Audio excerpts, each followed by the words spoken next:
What's up? Welcome back to Bipolar Recorder. I'm your host, Hunter Keegan.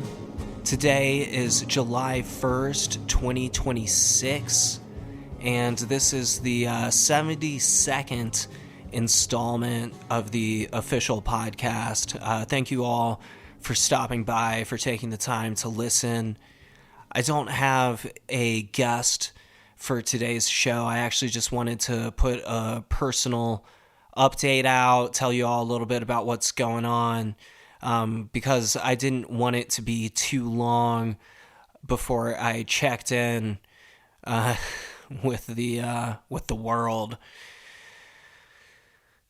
You'll notice that it is now the month of July. I was trying to put out at least one new installment of the podcast each month. I had said that on the show, and it was a big goal of mine, and I'm kind of judging myself for not being able to stick with it. So sorry about that. But the reason that it was delayed last month is because, unfortunately, man, I've just had a lot of things going on in my life, just as a human being, and additionally, mentally ill, if you care to call it that, a mentally ill human being. It's just been a lot, and I'll talk a little bit about it, just on a broad level. A lot of it is tied to work stress. This job that I started a few months ago, I'm really grateful for the opportunity and everything, and I'm, grinding hard and doing my best at it, and I think it's going, okay, but damn, it is overstimulating, and I've said on the show before, I'm not going to talk in a lot of detail about what I do for my day job, but damn, it is a grind. And I, as a bipolar person working, I guess I'll just say, in the white collar world or whatever, the office environment, it's just a weird scene to navigate mentally a lot. And when I'm at work, I try to just stay very, very mentally focused and dialed in on what I'm doing. But on the other side of that is I realized the other night that I think I might be a little bit overly dialed in when I'm at work. And what's happening is I'm almost like hyper-focused and overstimulated, and actually kind of by the end of some days, by 5 p.m. or whatever, really, really feeling burnt out and kind of like I'm losing my mind. Something my psychiatrist has mentioned before, and the psychiatrist who I'm working with is the probably one doctor, the one psychiatrist I've personally ever worked with who I actually pay attention to what he says. I don't entirely trust him. I don't buy into everything he tells me, but he's clearly a very experienced doctor. And I've mentioned a little bit about him on the show before, but he's a very old guy. He's probably going to retire or die soon, so I'm glad I found him at least when I could, even though it was the, I guess, twilight of his career. But he's always struck me over the course of the 4 or 5 years I've been working with him, roughly. He's struck me as actually a very honest and insightful dude, and you can tell that, he cares. And anyway, one of the things he's mentioned to me that I've found was quite interesting was that it's important to pay attention. This is going to sound silly, but it's important to pay attention when you're driving. I know that sounds dumb, but here's what I mean. So he was telling me that if I find myself starting to feel very distracted on the road, he was like, that's an indicator that something's going on. And I always, it's like, whatever, it's obvious and stuff. But I do notice myself often driving home after work. I feel myself, especially over the last few weeks, man, just super fucking like space cadet status driving home, man. And it's a little concerning to me. I mean, I'm a very safe driver, but like, shit, dude. I mean, these days I'm a very safe driver, at least. But I mean, it's like I was like really getting kind of tripped out more than once driving home over the last few weeks. And so that was an indicator to me going back a few weeks that I might be going into a little bit of a hypomanic kind of thing, or maybe just a generally elevated mood cycle of some kind. And it's just the driving thing was one red flag. Another red flag was that I actually, as of a couple of weeks ago, I had a pretty bad panic attack one night after work.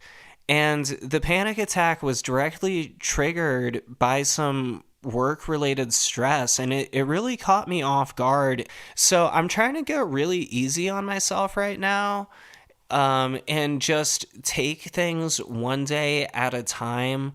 But I have an appointment coming up with my psychiatrist in about a week and a half or something like that. So I'm going to talk to my psychiatrist a bit more about what's been going on lately. I will share a very low dose of medication, a lower dose of psychiatric medication than I've ever been on in the last 10 years at least. So that's another reason why I'm trying to just be careful right now, really pay attention to my symptoms, because I want to be cognizant of not slipping into some type of hypomanic episode, just to be totally straight up. I'm trying to look out for my mental well-being. I'm trying to look out for my physical well-being and spiritual well-being. I've got a lot of work to do on the physical well-being, I guess. I have lost a very good amount of weight since last summer, which is fantastic. I've lost about, I think, 35-ish pounds simply through recovering from that alcohol relapse and doing some general physical exercise, like hiking, on a good month, like every weekend or whatever. So, I mean, I'm not even like hitting the gym super hard, but that is what I need to start doing. And by hitting the gym, I mean like going for proper runs or something. A friend of mine has been talking about going for morning runs and stuff like that. And I think it's a good idea that I'm trying to get on board with. I'm just trying to find the motivation to really take the plunge there. Roanoke, Virginia is where Bipolar Recorder is currently based, and it is hot AF here right now, so I hope everyone is staying cool in this summer heat. We've got the 4th of July weekend coming up, which is awesome. I hope everyone... I say as I start to lose my voice and die. No, seriously though, I hope everyone has a fantastic 4th of July. Go Team USA. I know it's scary out there right now, and there's a lot of troubling things going on, but we, the people, will prevail. We'll persevere if we stick together and help each other and try to look out for one another and do the right thing. It's hard to do that in real life, man, but it's something that probably all of us can work more on. And in our day-to-day, man, something I'm trying to do more is just hold myself more accountable. Remember to eat properly. Remember to get exercise, be productive, and, make good use of the limited free time that I have. So one of the things that I wanted to do today was sit down, record another installment of the show. I wanted to mention I also had the opportunity to record a pretty interesting interview with my friend Jennifer Suzanne, who was on the show, I think last September was her first appearance. So I'm going to be trying to put that audio out soon as well, so people can check that out. So keep an eye out for all this great content that's coming. Of course, there's the Happy Valleys, a bipolar journey audiobook production, which is underway. I have no semblance of a ETA just yet, but I'll let you all know as things get moving along further. But the Happy Valleys, a bipolar journey audiobook is to be released at some point in the future. In the meantime, we have the podcast, we have the YouTube channel. I was taking a bit of a break from social media over the last few weeks, but there is the @Bipolar Recorder Twitter account, the @Bipolar Recorder Instagram account. Reach out to me at Bipolar Recorder. And remember that we are a independent project. That means we need your support, because I don't know if you've noticed, but I haven't taken any money from pharmaceutical companies. I haven't had any sketchy partnerships on the show. I'm trying to keep this independent. So support today at bipolarrecorder.com/shop. Remember to tell your friends and family about Bipolar Recorder. Check out bipolarrecorder.com. It's kind of like the central point for all of the various forms of content I've put out through Bipolar Recorder over the years. So that's bipolarrecorder.com. My name is Hunter Keegan. Thanks for listening to this. I'm sorry it wasn't a super lengthy installment, but I wanted to put out something for you all before too much time had passed. And I really appreciate everyone who listens to this show.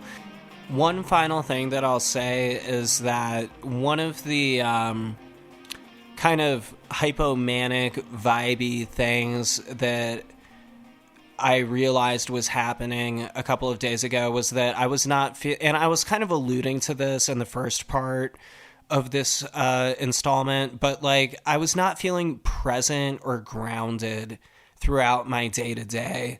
And I thought that was really unhealthy. And that's something that I'm going to work on changing. And I hope everyone else can come up with like some sort of just, rad, healthy goal like that, man. And anyway, so that's it. This was Hunter Keegan with Bipolar Recorder. Thank you so much for listening. Have a safe day, evening, or night, wherever you are.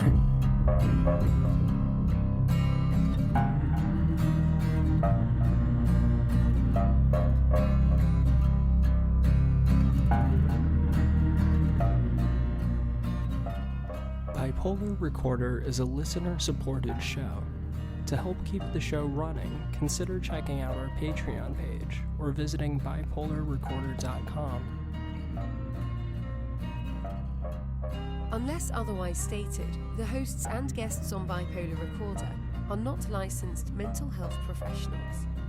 Bipolar Recorder is not a substitute for therapy or professional medical intervention.